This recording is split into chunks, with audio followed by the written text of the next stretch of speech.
Bismillahirrahmanirrahim. Assalamualaikum warahmatullahi wabarakatuh. Alhamdulillahirabbil alamin. Assalatu wassalamu ala asyrafil anbiya'i wal mursalin wa ala alihi wa ashabihi ajma'in. Wala haula wala quwwata illa billahil aliyil azim. Allahumma la sahla illa ma ja'altahu sahla wa anta taj'alu hazana idza syi'ta sahla. Rabbi syrah li sadri wa yassir amri wa hlul 'uqdatam min lisani yafqahu qawli, amma ba'du. Pada yang terhormat, ini pengurusi surau Jumaat An-Naim yang saya kasihi, kepada segenap asatizah, para alim ulama, para immah, para masyayikh, wabil khusus kepada segenap hadir wal hadirah bidakumullah. InsyaAllah pada malam hari ini kita meneruskan pengajian kita kitab Al-I'lam bi anna tasawufa min syariatil Islam, yang mana 2 bulan tertinggal. Bulan 1 bulan, itu bulan 9 saya tak ada sebab dekat Mesir. InsyaAllah bulan ni, bulan 10 ni kita sambung.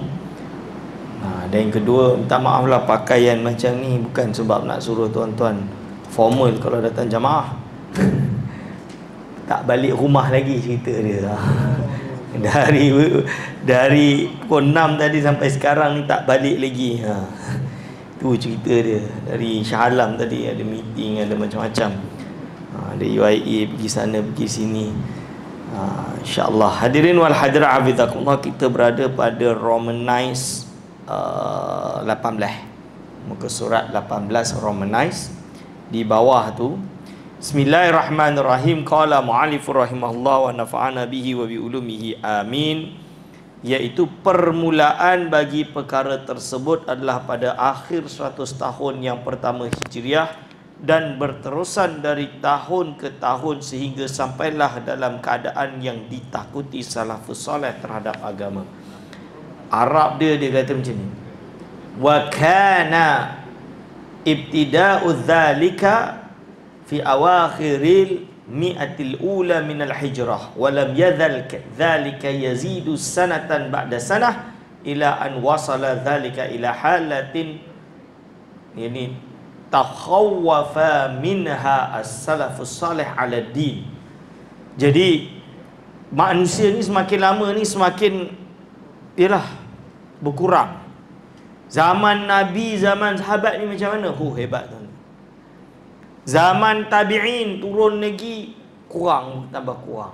Lepas tu zaman tabi'in berkurang, tambah kurang. Betul. Secara ilmu aja kita lihat. Dari zaman sahabat, memanglah tak perlu kepada mazhab, tak perlu kepada ni, tak perlu kepada kitab menjawab. Sebab diorang direct jumpa Rasul. Betul. Jawapan tu dah ada dalam dada mereka semua di kalangan para sahabat. Bila mereka ada murid, dia kata je dekat murid dia hafal, masuk amal, khalas. Tabi'in macam tu. Tapi bila tabi'in pula datang orang nanti pertikaian lah, kenapa dia kata macam ni? Dia manusia, dia bukan Nabi. Dah mula. Contoh dia. Turun lagi, terjadilah mazhab untuk menjaga agama tersebut. Waktu itu mazhab hebat, hafal Qurannya, hafal hadisnya, hafal kitabnya, semua hafal. Imam Syafi'i berapa ribu hadis dia hafal. Imam Ahmad bin Hanbal, dia ada kitab Musnad Imam Ahmad. Satu depa ni tak cukup tuan-tuan. Tangan saya ni tak cukup. Tu semua dia hafal kepala otak. Hari ini, bukanlah hari ini, kita pergi 200 tahun yang dulu, nak masuk Universiti Qarawiyyin di Morocco tu, kena hafal Kutubus Sittah, kena hafal Majmu' Muhimmatil Mutun, kena hafal macam-macam hafal. Quran tak payah cakap lah. Hari ini nak masuk, syarat dia hafal Quran sahaja. Nampak beza? Ulama Melayu dulu ni rata-rata hafal Quran. Selain kitab matan semua hafal. Hari ini ustaz nak mengajar kat sini, meja ni, tak tahu negeri wilayah saya tak tahu lah. Tapi kalau negeri lain tu, kita uji bagi dia kitab Arab tak bunyi, bagi kitab Jawi songsang bunyi dia. Ini contoh dia. Ini fakta. Hari ini peminta tauliah bila diuji, sepatutnya yang nak minta tauliah tu ustaz lah, kan? Ni nak mengajar kat masjid ni, minta tauliah, ujian. Bagi kitab tak bunyi Syekh. Kitab Arab memang baris, langkau habis langkau. Bila masuk kitab Jawi, memang songsang bunyi dia. Tak betul lah. Ni contoh dia. Lepas tu dia kata nak minta kitab yang Latin, yang Rumi, baru dia boleh baca. Kita berbicara contoh lah tuan-tuan. Kalau tuan-tuan nak doktor operate tuan-tuan, minimum dia well versed in anatomy, betul, in everything, betul-betul faqih dan pakar untuk membedah seseorang. Barulah kita naklah pengsan tu, kita tahulah berada pada tangan yang pakar, betul. Tapi agama tuan-tuan normal. How about your religion? Bila kita tak bagi tauliah, orang marah. Nak halang dakwah, nak bagi dakwah macam mana? Yang bagi dakwah tu songsang. Ini masalah dia. Ni facts. Bukan hanya itu.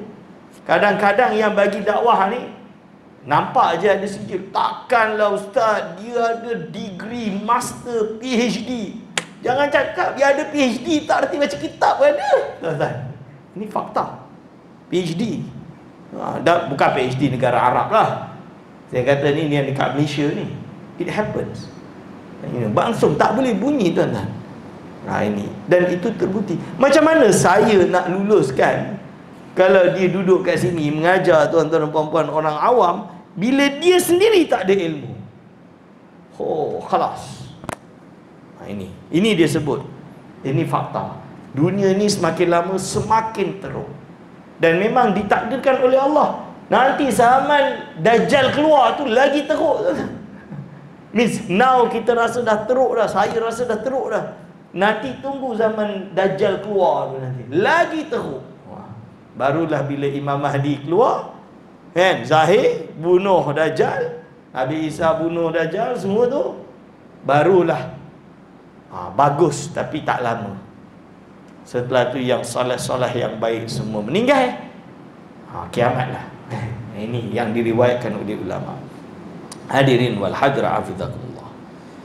Lalu disebut para ulama yang telah pun mengambil inisiatif untuk menjaga agama ini, sehingga muncul beberapa golongan dalam kalangan mereka bertujuan menjaga kedudukan Islam, mencatat cabang-cabang Islam dan prinsip-prinsip asasnya. Bahasa Arab apa dia kata? Walam yazal zalika yazidu sanatan ba'da sanatin ila an wasala. Ini dah. Fantadabba an inda zalika ulama li hifdhi hadha ad-din asy-syarif. Faqamat ta'ifatun minhum li hifdhi maqamil Islam wa dabti furu'ihi wa qawaidihi. Maksud dia apa? Jadi atas dasar ini barulah ulama pada waktu itu, zaman Rasulullah SAW, zaman sahabat, zaman tabi'in, dah nampak dah kecelaruan. Bab akidah, muncul Mu'tazilah, muncul Syiah, muncul Khawarij, muncul Murji'ah. Maka datang ulama membukukan, menulis hujah-hujah untuk menjawab mereka. Dalil-dalil akidah yang betul. Mana sanad dia? Mana kalam Rasulullah SAW? Mana kalam para salafus salih? Mana kalam imam madhab yang diterima oleh ijma' ulama, oleh ijma' umat? Itu dibukukan. Lahirlah Al-Imam Abul Hasan Al-Ash'ari. Dia membukukan Maqalatul Islamiyyin, Al-Luma' dan lain-lain. Al-Imam Bukhari, dia berhadapan dengan isu free will, yang tak cek takdir, free will.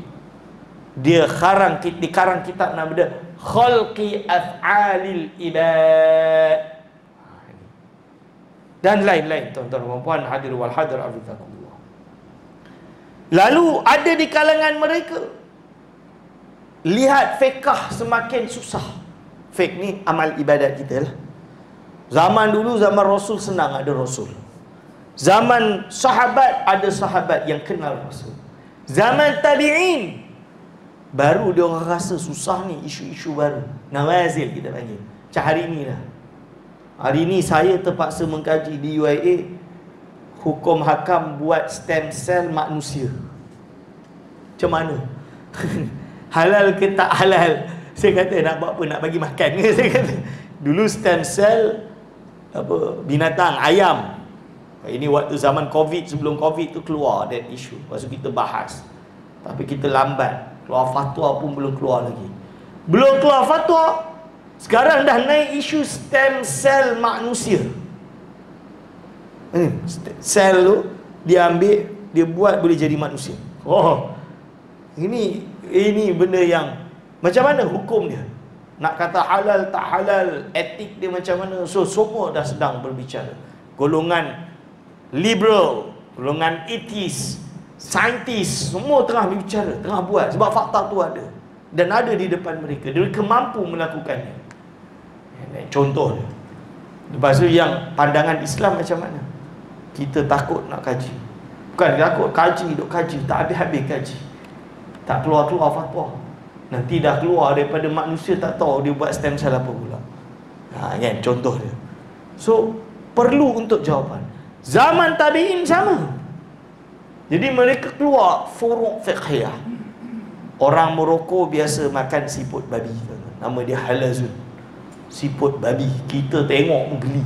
Ada antena lagi. Dia orang makan dengan antena dia sekali. Ini fakta.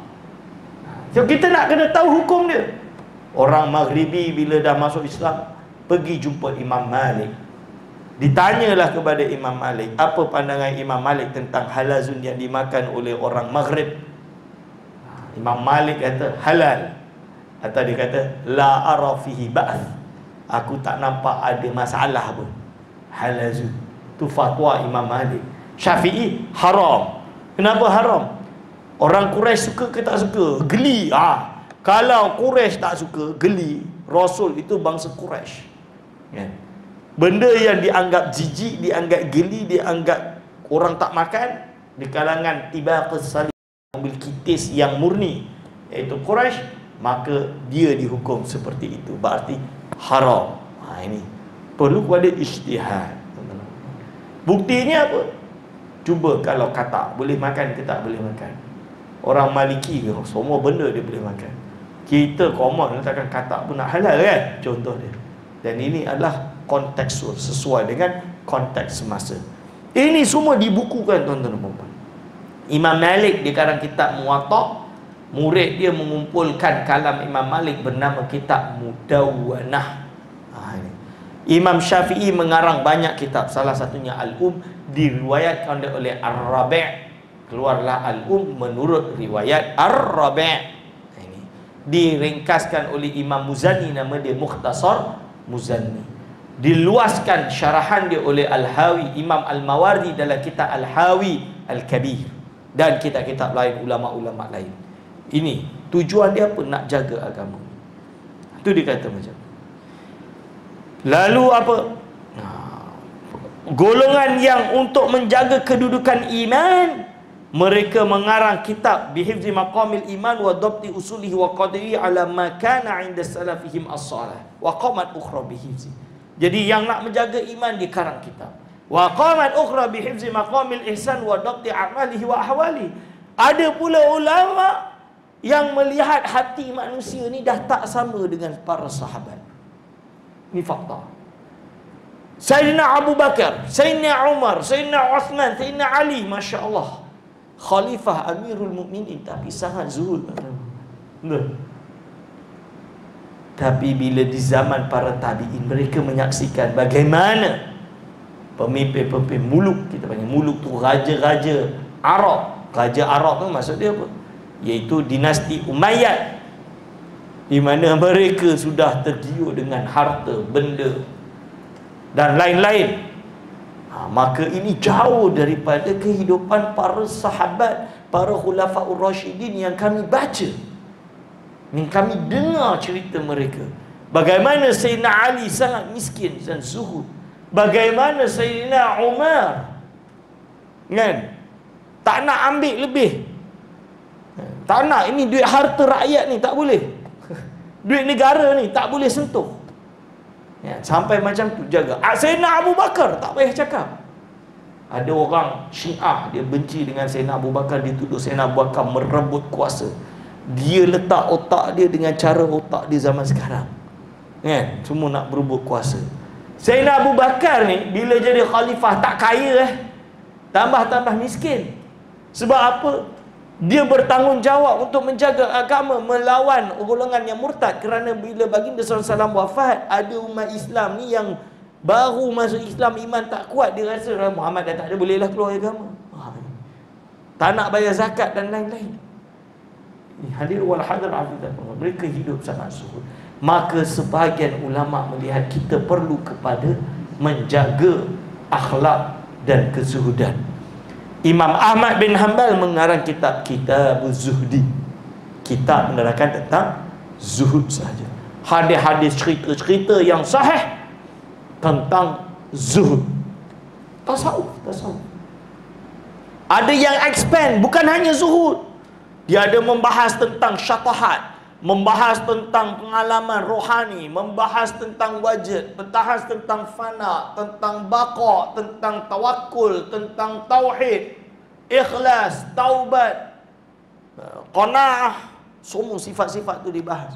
Lahirlah kitab Al-Luma' Imam Abu Siraj At-Tusi, At-Ta'aruf li Ahli Tasawuf oleh Kalabadi, dan banyak ulama-ulama lain. Risalatul Mustarsyidin oleh Al-Haris Al-Muhasibi, Ar-Riayah karang oleh Imam Al-Haris Al-Muhasibi, dan banyak ulama lain. Hadiri wal hadrah hafizakumullah.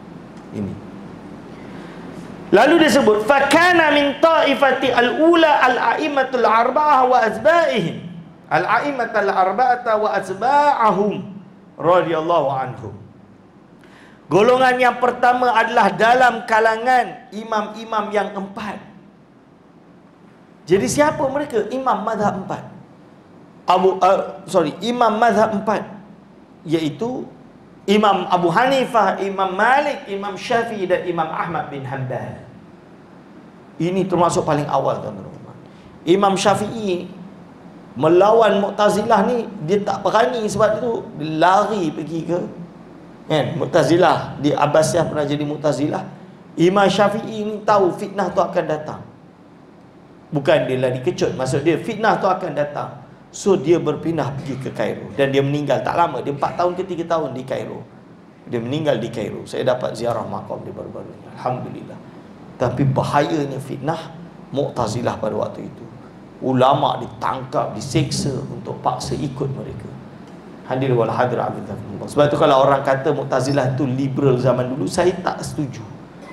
Dia bukan liberal sebenarnya. Mu'tazilah ni bukan liberal, tapi dia memang istilah dia mendahulukan akal daripada nas.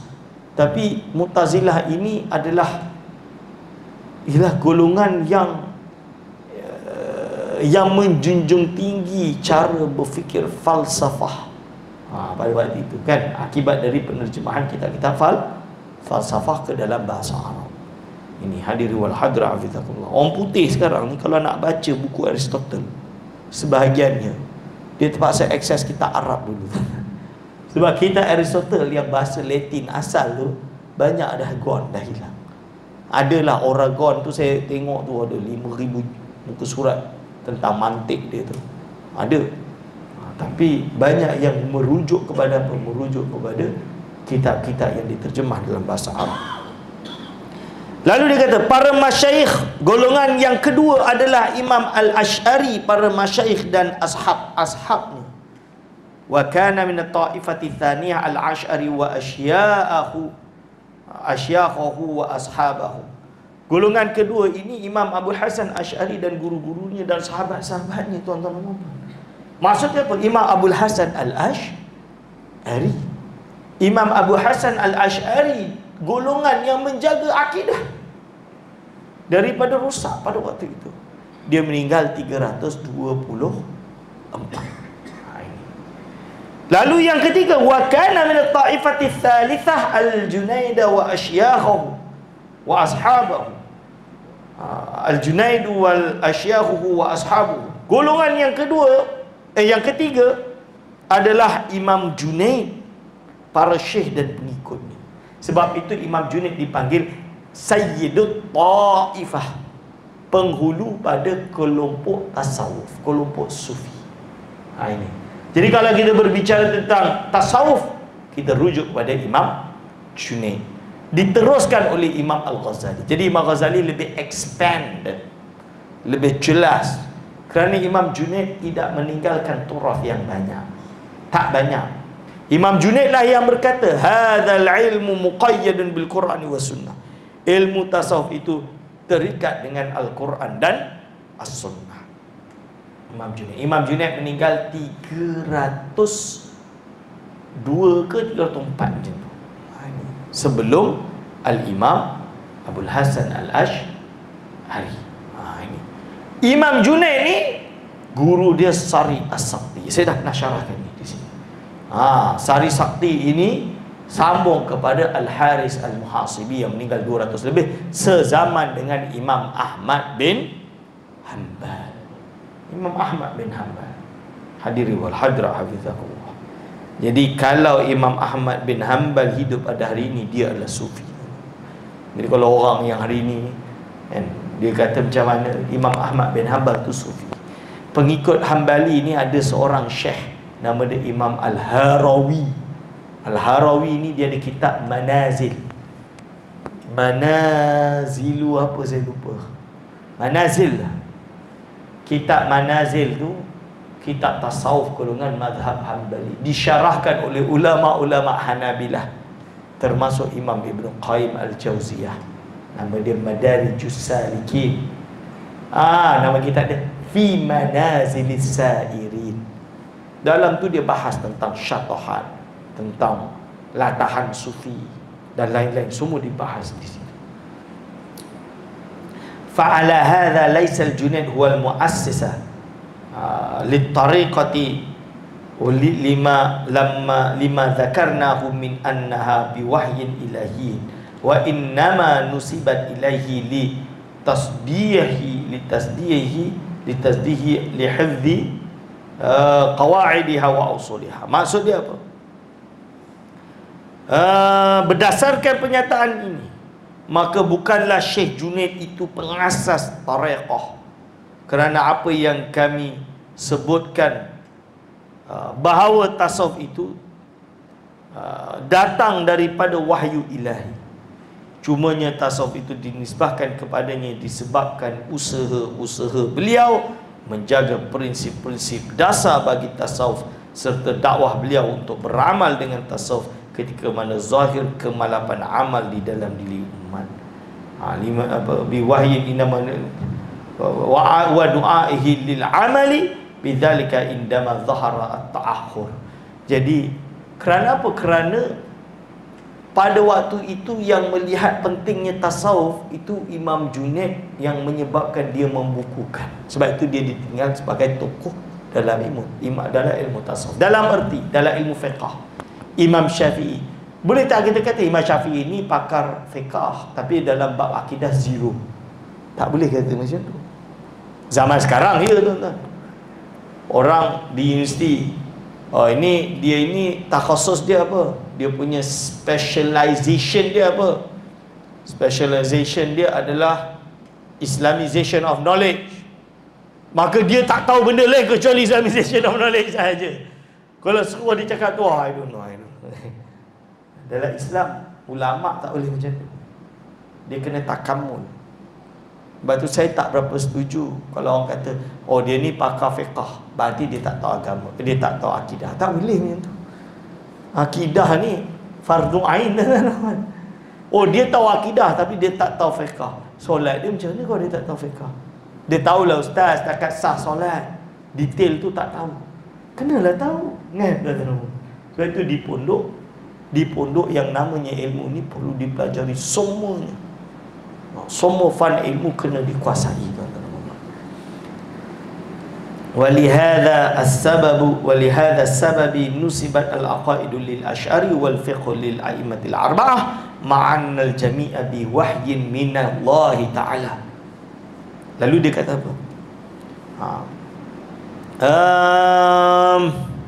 Allahumma salli ala sayyidina Muhammad. Sebab ini jugalah kita lihat ilmu akidah itu dinisbahkan kepada Al-Asy'ari, fiqh itu dinisbahkan kepada imam yang empat, sedangkan semuanya berasal daripada wahyu Allah. Betul ke tidak? Semuanya berasal daripada wahyu Allah.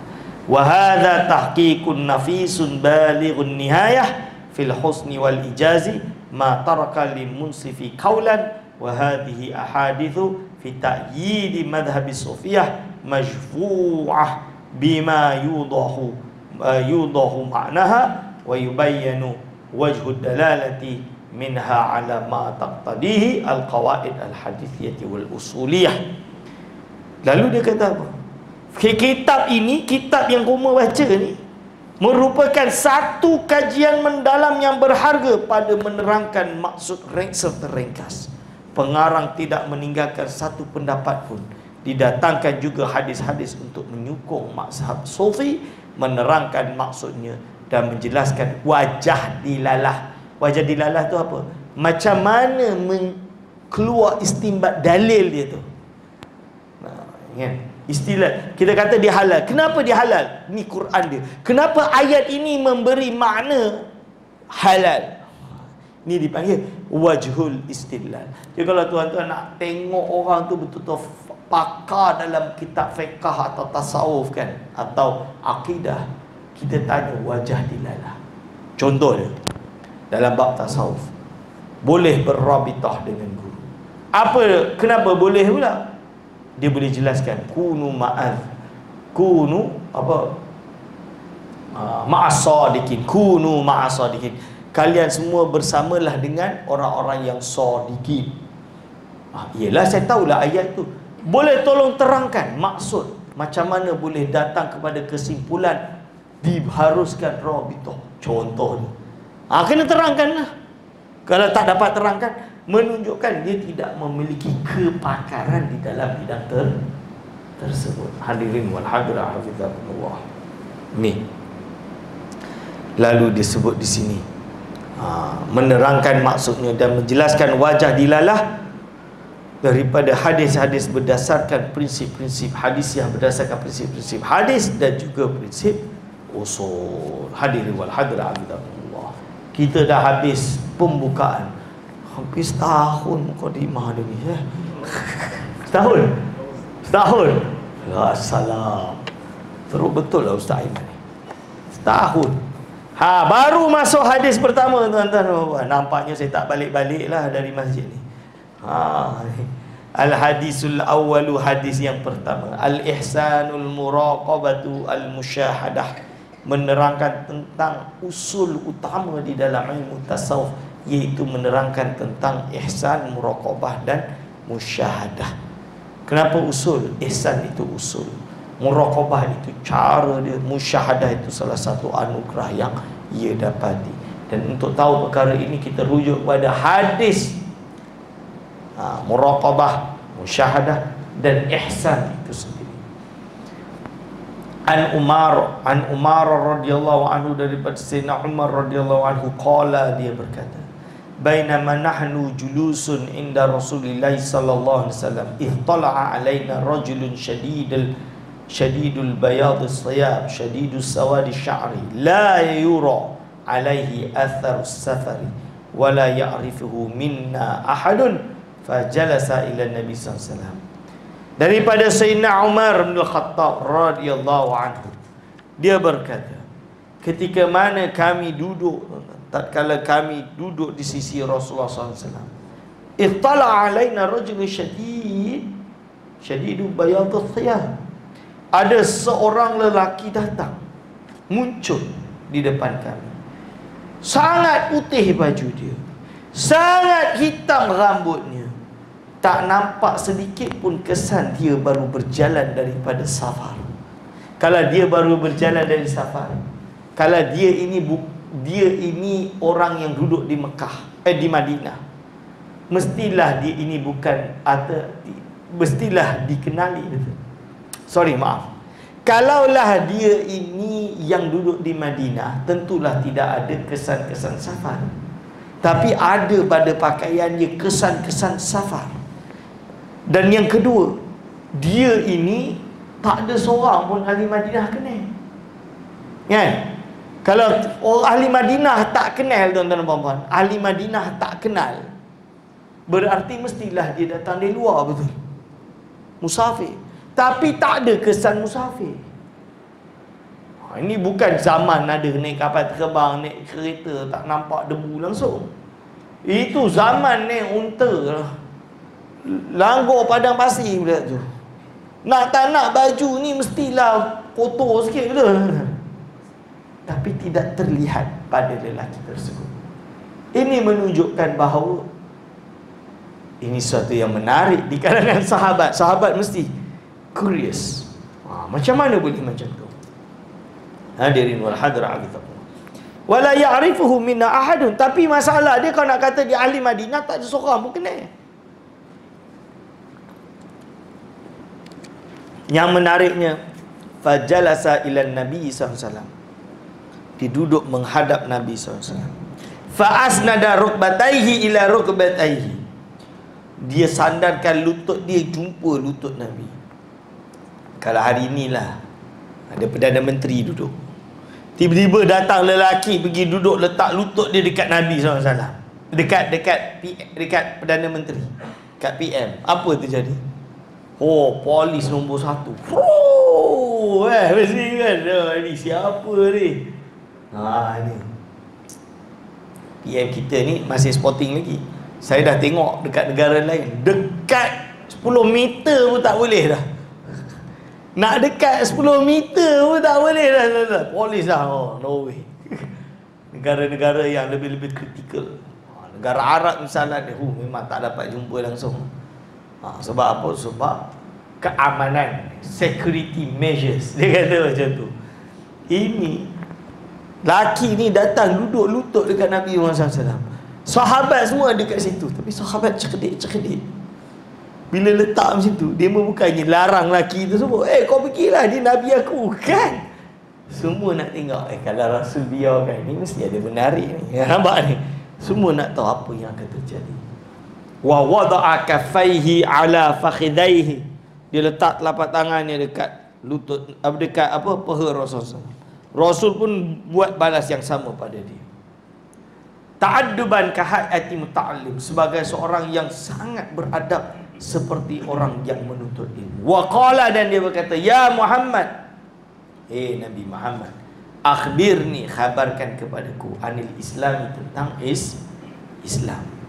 Hadirin wal hadirat, lalu qala, jadi dia tanya, wahai Nabi Muhammad, khabarkan pada kami tentang Islam. Qala, jawab baginda SAW.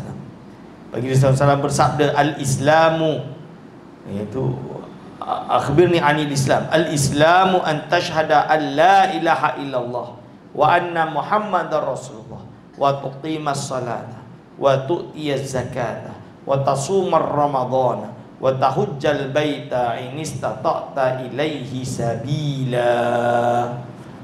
Maksud dia, kalau dia tanya tentang Islam, maka Islam itu kau bersyahadat sesungguhnya tiada Tuhan yang berhak disembah melainkan Allah, sesungguhnya Nabi Muhammad itu pesuruh Allah, kau mendirikan salat, kau membayar zakat, kau berpuasa pada bulan Ramadan, dan kau pergi haji ketika kau mampu jalan untuk menujunya. Hadirin wal hadirat. Lalu qala saddaqta, lalu berkata orang lelaki tadi, dia kata kau betul. Dia tanya, Rasul jawab, dia kata saddaqta, betul ke? Kau betul, you are correct. Lalu qala fa'ajibna, jadi kata Sayyidina Umar, kami pun heran. Kami heran, ajibna lahu padanya, yas'aluhu wa yusaddiqu, dia tanya, dia pergi jawab betul. Ya benar. Dia nanya pun dia kata betul, sadaqna. Qala fa akhbirni 'anil iman, lalu ditanya, maka katakanlah, ceritakanlah kami tentang iman.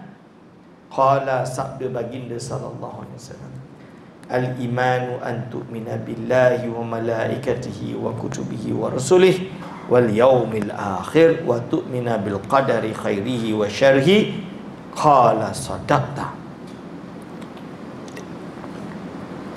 Bila sampai tentang iman, jawab baginda, sabda baginda, al-iman itu adalah engkau beriman kepada Allah, kepada para malaikat, kepada kitab-kitab, kepada rasulnya, pada hari akhirat. Wa tu'mina, dan kau beriman dengan qadar khairihi wa syarrihi, yang baik dan yang buruk datang daripada Allah. Qala sadaqta, maka dia pun berkata engkau betul.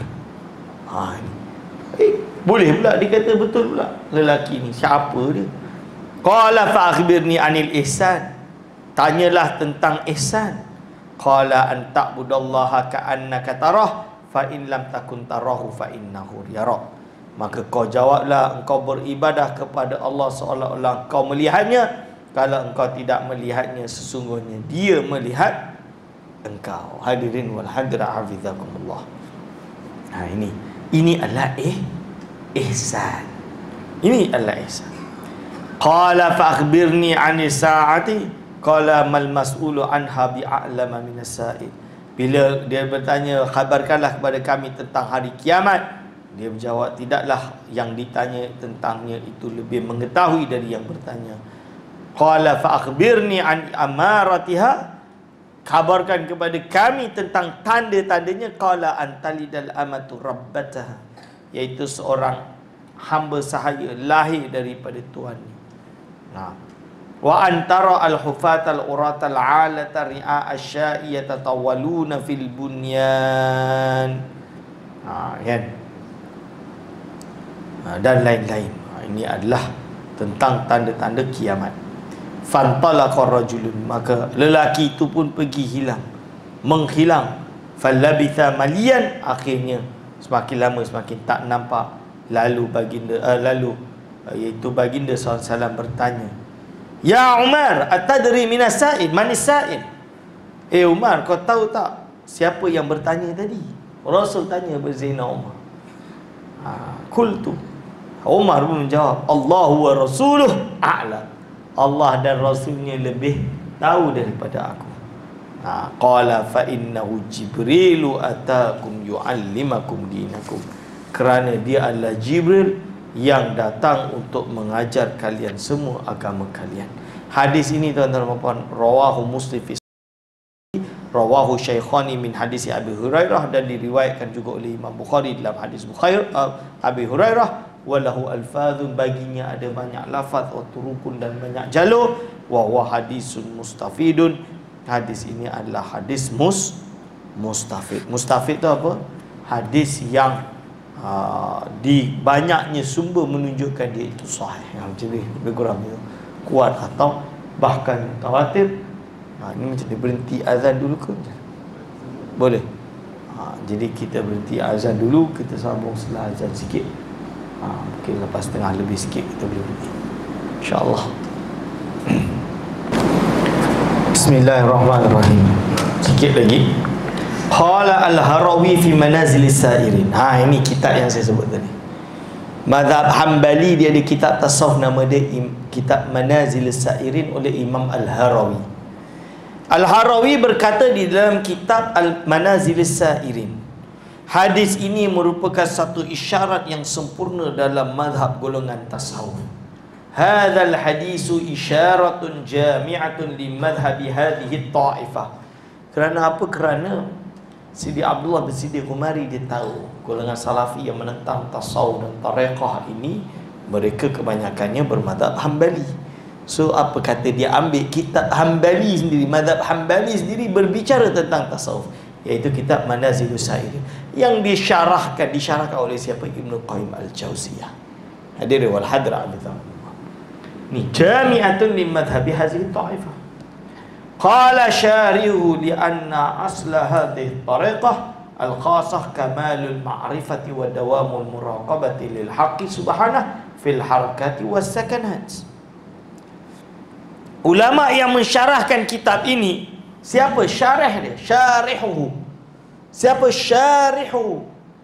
yang mensyarahkan kitab ini, iaitu Al-Imam Ibn Qayyim Al-Jauziyah. Sidi Abdullah tak nak tulis nama dia, saya pun tak tahu kenapa. Dan kita tahu ahli sunnah ni gaduh paling besar zaman tu dua orang. Satu si Syekhul Islam Ibn Taymiyah. Yang kedua murid dia bernama Ibn Qayyim Al-Jauzi. Imam Subki sampai keluar fatwa melawan dengan Ibn Qayyim Al-Jauziyah. Ini. Jadi Sidi Abdullah sengaja menukil Ibn Qayyim Al-Jauziyah melihat apa dia. Jadi ni tok nenek Wahabi sendiri yang cakap. Lebih kurang macam tu lah. Kau nak kata apa? Ni umam kau yang kata. Ni. Hadirin wal hadirat. Apa kata syarih? Syarih tersebut berkata, ini kerana dasar bagi tarekah adalah mengenali Allah dengan sempurna dan sentiasa dalam keadaan muraqabah kepada al-haq ketika mana bergerak maupun berdiam, bahkan pada setiap nafas dan saat. Ini fil harakati was sakanat. Ini adalah pondasi utama, usul di dalam tarekah, iaitu mengetahui kamalul ma'rifah, benar-benar sempurna ma'rifahnya. Dawamul muraqabah, sentiasa muraqabah kepada Allah SWT dalam segala pergerakan dan diamnya. Bal fil anfasi wal lahadzat, malah pada nafas dan juga setiap nafas dan saat. Lahadzat itu saat. Hatta yastawliya sultanul haq 'alal qulubi, iaitu apa? Lalu sehinggalah penguasa kebenaran, iaitu Allah SWT itu bertakhta di dalam hati. Jadi kita ni buat macam tu supaya apa? Supaya kita ini dapat merasakan Allah SWT itu wujud, dan kita sentiasa takut dan rasa nikmat di dalam hati kita. Khusyuk kita tu ada, tuan-tuan. Hadirin wal hadirat hafizakumullah. Seorang yang sentiasa ingat akan Allah Subhanahu wa ta'ala. Ini tujuan kenapa kita ada semua perkara ini. Kemudian setiap perkara lain yang terlekat dalam hati akan pudar, ataupun kamu akan merasa tenang semasa menghadapi situasi-situasi maupun ketika percakapan. Kalau dah macam ni, dia tak ada masalah, dia tak susah. Kena uji tak ada masalah, kena buang kerja pun tak ada masalah. Kenapa tak ada masalah orang macam ni? Sebab dia dah hanya dalam mencintai Allah Subhanahu wa ta'ala. Di sisi dia, dia ada tawakkul, dia ada qanaah, dia semua, dia tak risau. La khaufun alaihim wa la hum yahzanun. Hadirin wal hadirat hafizakumullah. Ini dia kata maqam ihsan. Maqam ihsan merangkumi dua maqam, iaitu muraqabah kemudian musyahadah. Seperti kita berbicara tentang ihsan. Ihsan ni dia ada dua. Satu, muraqabah, kita takut buat dosa, Allah Maha melihat. Yang kedua, musyahadah, kita beribadah kerana seolah-olah kita melihat Allah. Hudur ilahi, khusyuk tu ada dalam hati. Kita solat tu kita sedang berada di depan Allah SWT. Hadirin wal hadirat hafizakumullah. Lalu dia kata, dan mulianya maqam tersebut, dan dia merupakan tujuan yang penting. Hadis tersebut memulakan dengan maqam musyahadah. Kenapa hadis tu anta'budallaha ka'annaka tarah dulu? Kerana menunjukkan kepada tinggi dan mulianya maqam tersebut, dan ianya merupakan tujuan yang penting. Itu tujuan kita, nak dapat musyahadah dalam hati kita. Kalau dia berhenti iqamat, kita berhenti. Ini tujuan yang penting. Adapun ketika suluk dan taraqi, maka akan dimulakan dengan muraqabah. Apabila kita berusaha untuk berjalan, terjemahan dia apa? Wa annal maqsadah amma fi suluki wa taraqi. Suluk ini adalah dalam perjalanan menuju ilmu tasawuf, dalam perjalanan membersihkan hati. Wa taraqi, dan naiknya derajat orang tersebut di dalam beribadah. Fayakunu al-bada'u bil muraqabah, maka dia mesti mulai dengan muraqabah dahulu. Muraqabah tu dia tengok diri dia, maksiat ke tak maksiat, mana dosa dan lainnya dijauhi, dan lain-lain. Hadirin wal hadirat hafizakumullah. Ini kerana dengan berterusan muraqabah akan menyebabkan seorang itu mendapatkan musyahadah. Ini sebab apa? Bila orang tu dah terus takut dengan maksiat, takut dengan mungkarat, bila ni berzikir astaghfirullah, astaghfirullah, astaghfirullah, contoh dia, sampai suatu saat benar-benar dalam hati dia ingat Allah, sehingga dia tak buat apa-apa pun dia ingat Allah, tak ada maksiat depan dia pun dia ingat Allah SWT. Dia beribadah bukan sebab dia takut Allah siksa dia. Dia dah beribadah kerana Allah SWT dah ada di dalam hati dia. Jadi maqam musyahadah, maqam yang sangat-sangat tinggi. Disebabkan ini tuan-tuan, apabila Imam Junaid ingin masuk ke dalam jalan tareqah, beliau telah pergi berjumpa bapa saudaranya yang juga merupakan ustaznya, iaitu Hadrat Sari As-Sakti. Bukan Sakti, Sakti. Nanti orang kata lain pula kan. Itu tulisan Arab dia tak macam. Maksud dia apa tuan-tuan?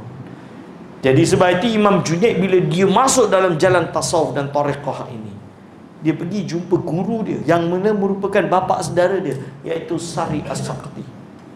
Beliau memberitahu berkenaan semangat dan keinginannya.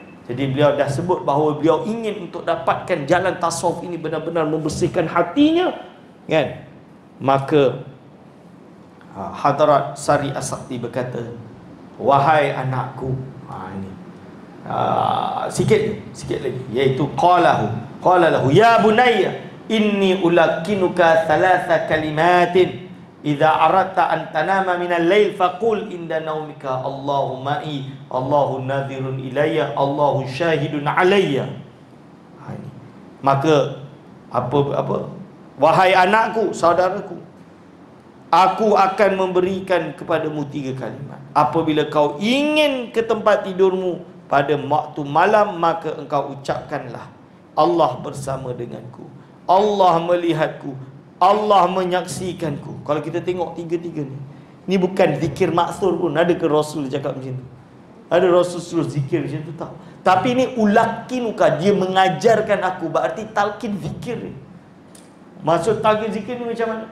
Disebutlah banyak kali Allahumma'i, Allah bersamaku. Dia tak terjemah lah bahasa Arab kan. Allahumma'i, Allahu nadhiru ilayya, Allahu syahidun alayya. Dibaca banyak kali supaya lekat dalam hati dia perkara tersebut, makna tersebut, iaitu Allah Maha melihat kepadanya. Bila dah habis ini, lalu Hadrat Al-Junaid berkata, aku sentiasa mengamalkan amalan tersebut sehinggalah sebulan. Kemudian guruku bertanya kepadaku, wahai anak kesayanganku, apabila Allah SWT bersama denganmu, melihatmu, menyaksikan perbuatanmu, maka adakah boleh kau memaksiatinya lagi? Sari As-Sakti tanya, so kalau kau dah pegang apa yang kau cakap ni, kira-kira kau boleh ke buat maksiat dah? Tak boleh lah, kita dah ingat Allah bersama aku, Allah melihat aku, Allah menyaksikan aku. Ini. Lalu dia kata, Hadrat Al-Junaid berkata, Allah memberikan hidayah buatku kerana kalimat tersebut sepanjang hayatku, sepanjang hidupku. Setiap kali aku ingin memaksiati Allah SWT, maka aku akan terus mengingati kalimat tersebut hinggakan aku langsung tidak memaksiatinya. Ini nampak hadirin wal hadirat. Jadi because of that, dia langsung tak buat maksiat. Barakah daripada. Sebab tu kalau orang duk berzikir Allah, Allah, Allah, Allah banyak kali, lekat dalam otak dia tentang Allah, hanya Allah. Betul tidak? Jadi kalau ada maksiat depan ni, dia tergamak nak buat maksiat, dia tengah ingat Allah SWT, dia menjauhi maksiat tersebut. Kerana itu adalah dilarang oleh Allah SWT terhadap maksiat tersebut. Kepada maqam musyahadah dalam hati. Adapun maqam musyahadah secara pandangan, maksiatinya. Lihatlah bagaimana Sari As-Sakti mengajarkan pelajarnya Al-Junaid kepada maqam muraqabah, kerana ianya akan menyampaikan kepada maqam musyahadah dalam hati. Ini tujuan. Tengok macam mana Imam Junaid bijak mengajar dia, mengajar dia supaya dia tidak melakukan maksiat. Ammal musyahadatu al-basariyah fahiya fid dunya khasatan baina binabiyina sallallahu alaihi wasallam la tutali ghairihi. Adapun melihat Allah, musyahadah Allah di dunia, itu khusus bagi Nabi kita Nabi Muhammad SAW dan tidak diberikan pada selainnya. Qala Ibnu Abbas, dan Imam Ibnu Abbas berkata, Inna Allah a'ta al-khullata li Ibrahim wal kalama li Musa wa ru'yata li Muhammad SAW. Iaitu apa? Ibnu Abbas berkata, sungguhnya Allah menganugerahkan sifat Al-Khalil, kekasih itu, di Ibrahim, kepada Nabi Ibrahim AS. Wal kalam, kalamullah, kalimullah, li Musa, kepada Nabi Musa AS. Wal ru'yah, iaitu melihat Allah, di Muhammadin sallallahu alaihi wasallam, kepada baginda SAW. Aqulu qawli hadza astaghfirullah li wa lakum. Assalamualaikum warahmatullahi wabarakatuh.